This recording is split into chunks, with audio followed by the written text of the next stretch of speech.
Histoire du 16 décembre, Luthino à la recherche du bonnet magique. Aujourd'hui, je vais te parler de la tenue du Père Noël. Enfin, de presque toute la tenue du Père Noël parce que là, on a perdu son bonnet.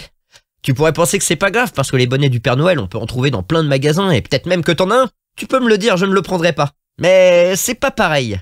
La tenue du Père Noël, le bonnet et tout le reste n'a rien à voir avec les déguisements que tu peux acheter. C'est une tenue magique. Un peu comme une tenue de super-héros. Une tenue de Super Noël! Si le bonnet, la veste et le pantalon rouge du Père Noël lui permettent déjà d'avoir bien chaud quand il file à toute vitesse sur son traîneau, ils lui permettent aussi de rétrécir, rétrécir et rétrécir encore au point de pouvoir descendre dans n'importe quelle cheminée. Et pas seulement. Comme tu le sais, il y a des maisons qui n'ont pas de cheminée. Pour y déposer les cadeaux, le Père Noël doit passer par des endroits encore plus petits. Un dessous de porte ou même un trou de serrure.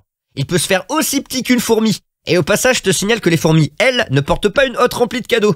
Et la magie de la tenue magique ne s'arrête pas là. Une fois qu'il a déposé les cadeaux, le Père Noël peut remonter à toute vitesse jusqu'à son traîneau grâce au pompon de son bonnet. Un pompon entièrement fait de cristaux de neige, de tout petits flocons qui s'envolent au moindre courant d'air. Alors tu vois, c'est vraiment très important que je retrouve le bonnet du Père Noël. Tu le vois quelque part sur cette page, toi? Allez, on le cherche ensemble et on se retrouve demain.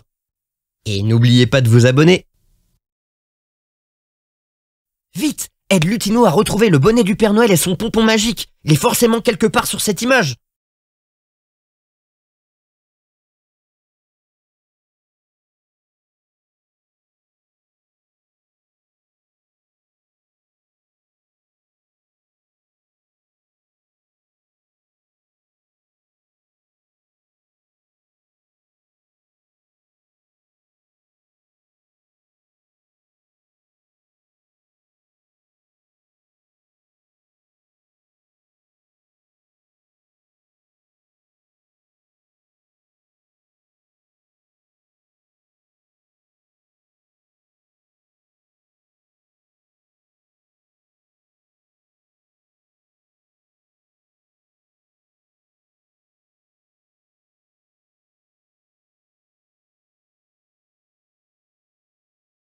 Ça y est, tu l'as trouvé? Eh oui, il était là. Merci.